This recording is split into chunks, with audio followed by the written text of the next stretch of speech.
Ubi caritas et amor Deus vivies.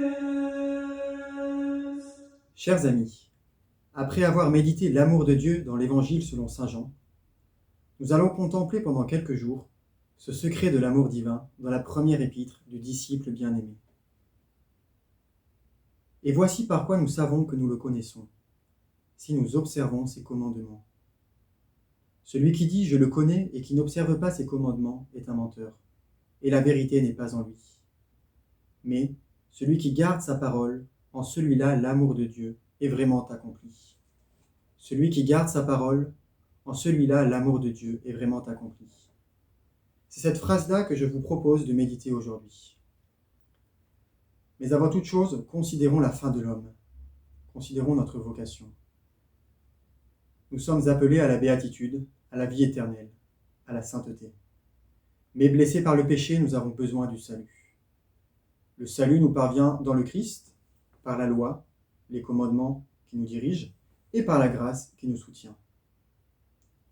Dans l'Évangile, lorsque le jeune homme riche demande au Seigneur « Bon maître, que dois-je faire pour obtenir la vie éternelle ?» Ce dernier lui répond « Si tu veux entrer dans la vie, observe les commandements. » Saint Jean nous rappelle dans un premier temps que le véritable amour se prouve par l'obéissance, par la fidélité à garder les commandements, par l'observance de la loi évangélique.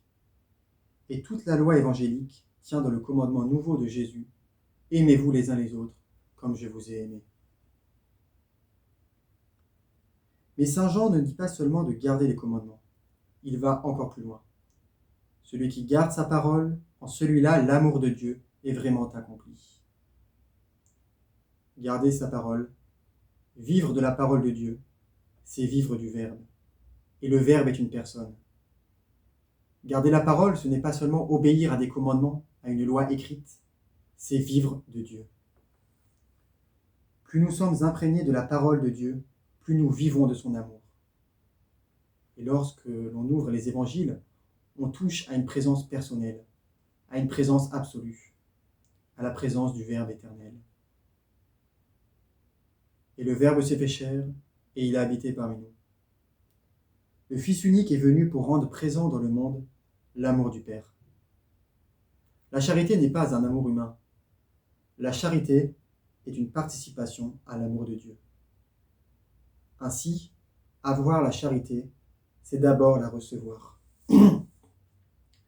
Sainte Thérèse disait « Lorsque je suis charitable, c'est Jésus seul qui agit en moi. Plus je suis uni à lui, plus aussi j'aime toutes mes sœurs. » Voyez-vous, pour que la charité de Dieu, soit parfaite en nous, nous devons être configurés au Christ. Et c'est avant tout par la lecture cordiale de l'Évangile, par la méditation de la parole de Dieu, par la méditation des Saintes Écritures, que nous sommes unis à lui, que nous pouvons goûter à l'amour de Dieu pour nous. Saint Jérôme disait « L'ignorance des Écritures, c'est l'ignorance du Christ. » En ce temps de carême, je ne peux que vous encourager, encore une fois, à ouvrir la parole de Dieu, notamment l'Évangile de Saint Jean, qui expose avec tant de profondeur et de netteté les secrets d'amour de la vie divine. Je vous le promets, si nous lisons assidûment la parole de Dieu, le Seigneur va changer notre vie. Que retenir aujourd'hui de cette vidéo ? Tout d'abord, la preuve du véritable amour divin se réalise dans la fidélité persévérante à ce que Dieu veut de moi. Nous devons nous engager à faire la volonté de Dieu en observant les commandements, ici et maintenant. Que ce ne soit pas ma volonté, Seigneur, mais la tienne qui se fasse. Ensuite, garder la parole, c'est se laisser configurer par la présence réelle du Verbe éternel, en se nourrissant par l'Eucharistie, mais aussi par la parole de Dieu écrite ou transmise par la tradition. Attention, garder la parole de Dieu n'implique pas de la garder égoïstement pour soi. Ce que nous avons vu, ce que nous avons entendu, ce que nous avons contemplé, nous devons l'annoncer. Nous devons en vivre. Au soir de notre vie, nous serons jugés sur une seule chose, l'amour. Cet amour doit se concrétiser dans chacune de nos actions. Saint Thomas d'Aquin disait que la sainteté, c'est la perfection de la charité. Demandons donc au Seigneur, par l'intercession de sa très sainte mère, la Vierge Marie, la grâce de garder la parole pour que en nous, la charité de Dieu soit vraiment parfaite. Amen.